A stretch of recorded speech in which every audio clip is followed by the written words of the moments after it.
Bom, pessoal, passando aqui para analisar o resultado do Santos nessa terceira rodada do Campeonato Paulista, o Peixe que empatou por 1-1 diante do Guarani na noite deste domingo, no Brinco de Ouro da Princesa, em Campinas, no interior de São Paulo, os dois times que não se enfrentaram no ano passado.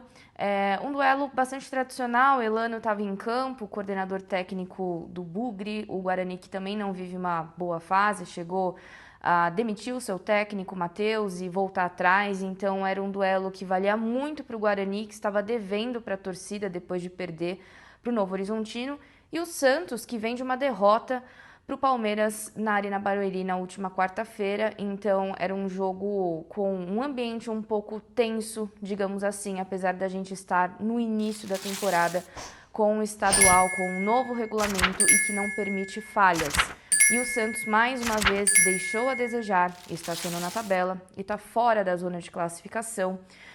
Vamos começar falando um pouco, então, sobre as opções do Vojvoda para a escalação, nitidamente, pensando no jogo da próxima quinta-feira, às 7h30 da noite, contra o Corinthians, na Vila Belmiro.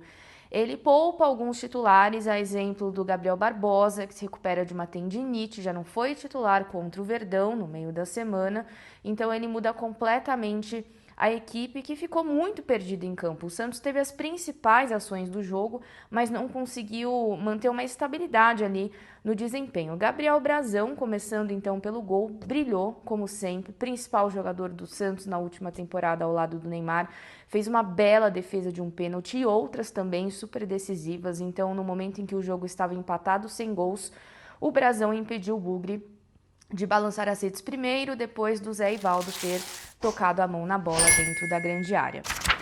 Bom, as laterais mudanças.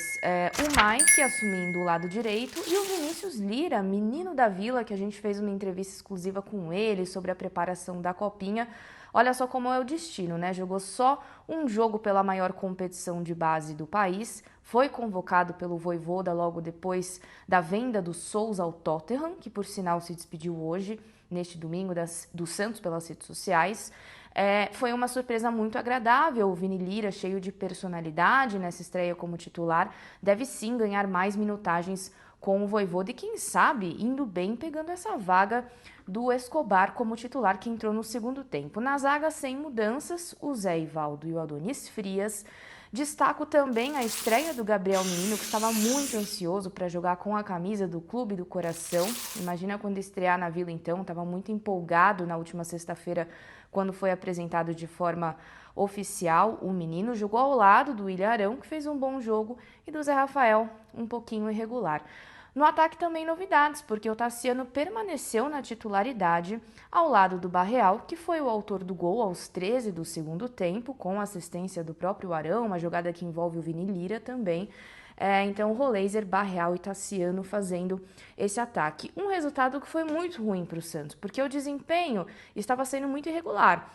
Brazão defendeu um pênalti, Barreal achou um gol, era só ter segurado até o último minuto, que foi quando o Guarani conseguiu um empate aliviando a torcida, né, que ficou numa mistura de perder o pênalti, mas ao mesmo tempo o Brazão fez a defesa, né, então o Santos perde a oportunidade de conseguir uma vitória para ir com mais moral com a torcida no primeiro clássico em casa. E fica aí o questionamento, se o Neymar volta no próximo jogo, se recuperando de uma artroscopia no joelho esquerdo. O Bom Tempo e o Tiquinho ficaram de fora, assim como o Gabriel Barbosa. Alguns desfalques, um começo de ano em que o time ainda está engrenando. Santos que precisa de reforços, ainda tem um pouco de fragilidade. E foi o que o Arão, se não me engano, falou no intervalo da partida, que esse time tão modificado não está acostumado a jogar junto. Então o Vojvoda, que costuma também não repetir as escalações, isso vem desde o ano passado, fazendo muitos testes, mas a única certeza que fica é que ele deve utilizar cada vez mais os garotos da base, o Matheus Xavier, que foi artilheiro do Santos na Copinha, relacionado de novo, assim como o Pedro Assis. Santos que encerrou a participação, vale a gente lembrar, na última sexta-feira à noite contra o Cruzeiro nas oitavas, então sem dinheiro para contratar, sem grandes loucuras, o Santos deve dar rodagem a esses meninos. E como o Vinícius Lira foi uma surpresa muito agradável hoje para mim, Brazão, Roleiser e Lira, os melhores do Santos nessa partida, por que não pensar, né, que um reforço caseiro pode aparecer do sub-20 do Santos? É isso, pessoal. A semana será longa, pré-clássico começando a partir de amanhã, porque na quinta-feira estarei na Vila Belmiro para cobertura de Santos e Corinthians. Ainda restam ingressos no site do Sócio Rei. É isso, pessoal. Volto amanhã com mais atualizações do Santos Futebol Clube, que hoje deixou a desejar e ficou só no empate por 1-1 contra o Guarani, fora de casa.